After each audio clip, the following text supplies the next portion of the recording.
Hey guys, Halina here, and today I'm going to be reviewing Loki Season 1, so stay tuned. So Season 1 of Loki is finished, and I have some thoughts.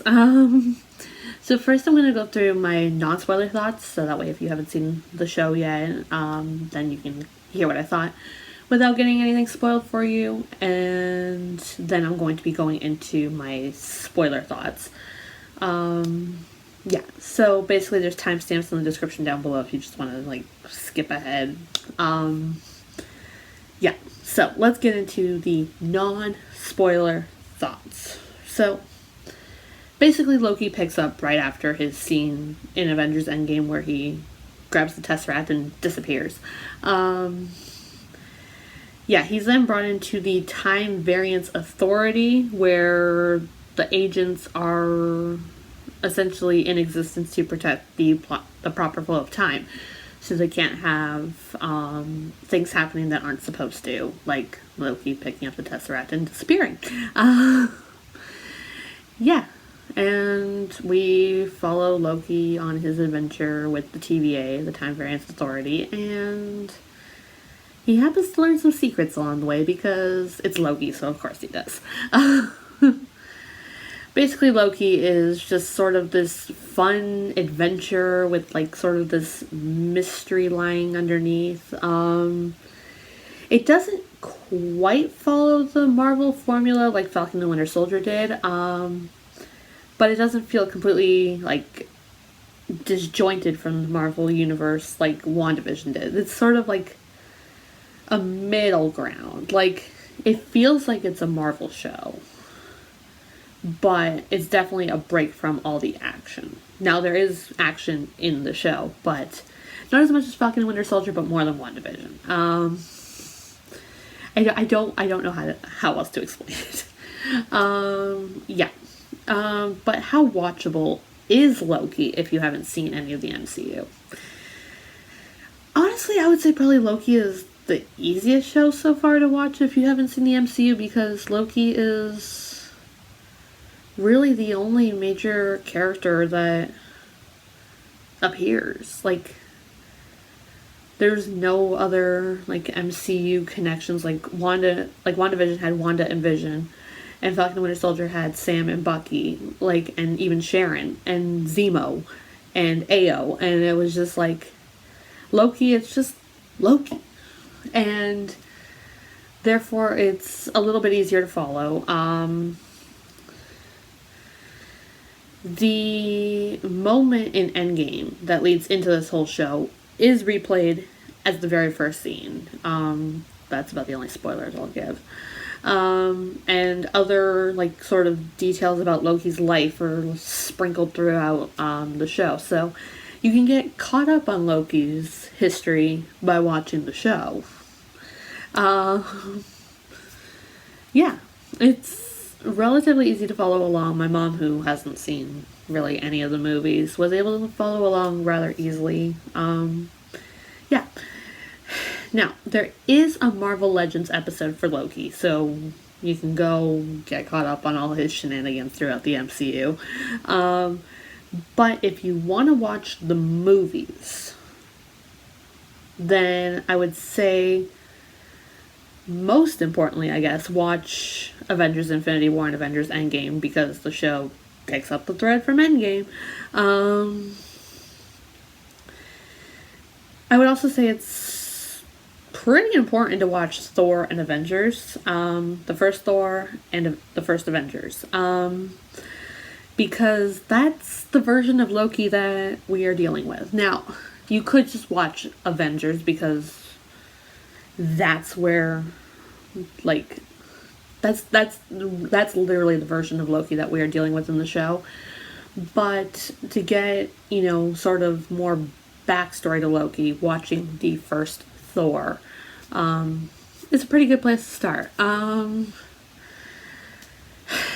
You can also watch Thor: The Dark World and Thor: Ragnarok. They're not necessarily a necessity to watch. I mean, there are spoilers from those movies in the show, but it's just little points of reference. Like, it doesn't really take away from the story if you don't watch those movies. But to get the whole emotional like impact of those moments, it does help to watch them. But if you want to watch as minimal movies as possible, Thor: The Dark World, Thor: Ragnarok, I'd say you can skip to watch Loki. But that's just me.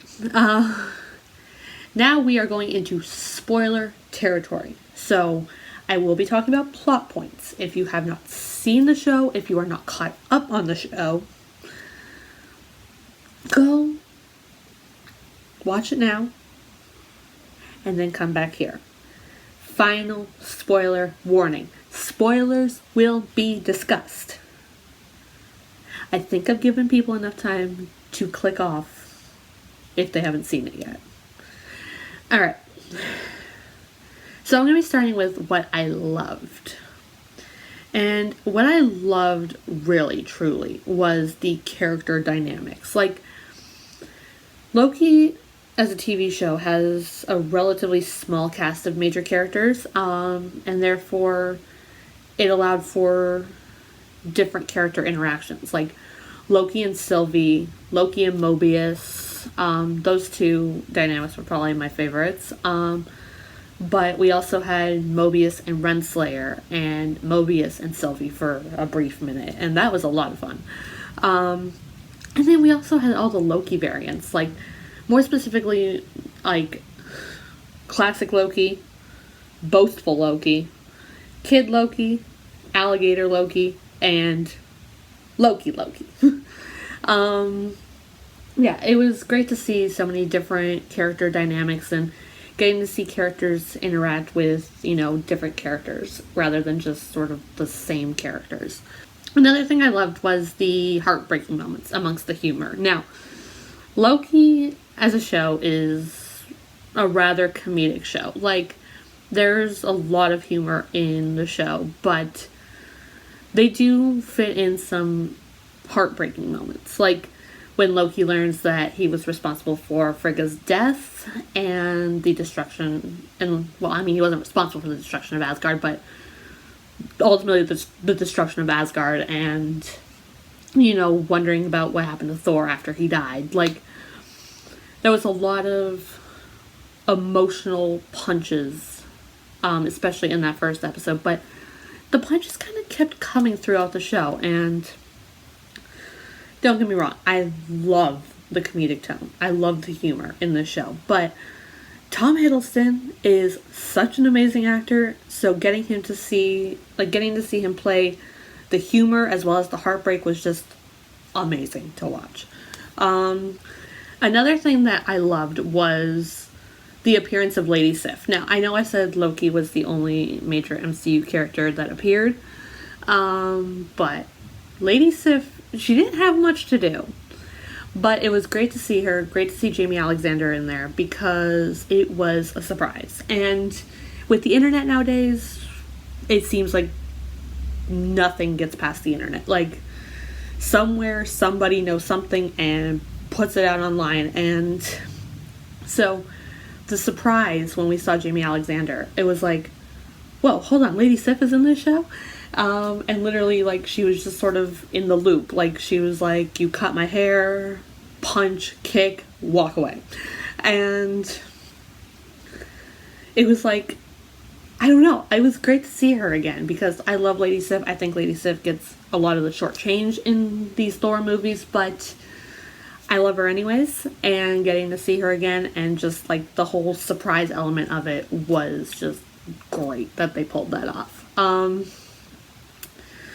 Another thing that I loved was that they took the time to build this new world of the TVA and, introduce us to all these, like, agents. Like, we didn't get an introduction to a lot of them. We got Mobius, Renslayer, Casey, who I really wanted more from Casey, Hunter B-15, and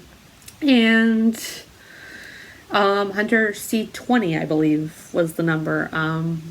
Again, we didn't get much from her either, but really those were the only, like, 5 agents that we got to know, and I don't know, like, they built this world of the TVA, they introduced us to these new characters, and it felt like the show was moving forward. It didn't feel like we were in a standstill while we introduced all this new stuff. Like, things were happening as we were getting introduced to all this new stuff. So I like the fact that the plot didn't suffer because we had to introduce, a whole new world. Yeah. So, now on to what I didn't love. This is going to be a very unpopular opinion, I think. But I really didn't love that the man behind the curtain, so to speak, was He Who Remains. A version of Kang the Conqueror, who we'll be seeing later on during Ant-Man and the Wasp: Quantumania. Now, don't get me wrong. I love that Marvel, puts, I guess, emphasis on their Disney Plus shows. Allowing them to introduce characters that will be a bigger deal in the future, but I don't know, it felt a little anticlimactic, the reveal, and we spent most of the episode with him just explaining how he created the TVA and why he created the TVA. Look, Jonathan Majors, very charismatic. It was fun to watch him. I can't wait to see him in the future. But I don't know. I don't need a whole lot of action in the finale, but I feel like by having this whole exposition thing and having it be this character that we're going to learn more about later, by having all that, we kind of got shortchanged with Mobius and Renslayer. Like, where the heck did she go? Like, and even Mobius and B-15 at the end, like, they're like, are we supposed to let this happen? Are we supposed to stop it? Like, I don't know. It's just, I felt like we got shortchanged with a lot of other things because we spent so much time with He Who Remains being like, I founded the TVA because I had other variants of myself from different multiverses and they're crazy and I had to stop them, so I created one sacred timeline and basically picked up anybody that decided to veer off that sacred timeline and use them as agents. And I don't know, it's just, we spent so much time with that explanation and it's like, okay, but like, I wanted more of the character dynamics that we got throughout the series. Like, I don't know. I just had an issue with it, and I don't know why. Like, everybody loves that moment. Like, and it's like, for me, it's just, I don't know. Another thing that I didn't like was Loki and Sylvie's romance. Like, okay. First of all, this is very weird because they are essentially the same person, but ironically, that's not the reason why I don't like it. Like, to me, I would have much rather had Loki and Sylvie be, like, chaotic twins. Like, I felt like their dynamic felt like that at first. Like, and it really wasn't until they were on Lamentus 1, the destruction of everything, their destruction of their escape, they're just like, alright, I guess we're gonna die. And they're like having heart-to-hearts and everything like that. I'm like, oh great, we're going the romance route. But I don't know, like even the beginning of Lamentus, I felt like they were like chaotic twins almost, like they were like brother or sister, and that was sort of the dynamic I wanted to see. I didn't want to see a romance, but I mean, I guess I don't hate it. I just wish it didn't happen that way. Yeah, overall, I mean, I was skeptical about a Loki series. I did not think we needed a series following Loki, who essentially had a story arc and had character growth. Loki was already dead. Like, I was like, why do we need a series following Loki? Like, but I mean, the show surprised me. I actually enjoyed watching it for the most part. Like, it was very hard to find things that I didn't really particularly like about the series, because it was rather enjoyable, and I can't wait to see what season 2 gives us, because I don't know where they're going. Yeah, so what did you think of Loki, and how excited are you for season 2? Let me know in the comments down below. Subscribe to the YouTube channel, click the notification bell so you can be notified when I upload my latest videos. You can check out more reviews by clicking here. You can check out more Marvel content by clicking here. Follow all my socials, the link is in the description down below, and I will see you all in another video. Bye, guys.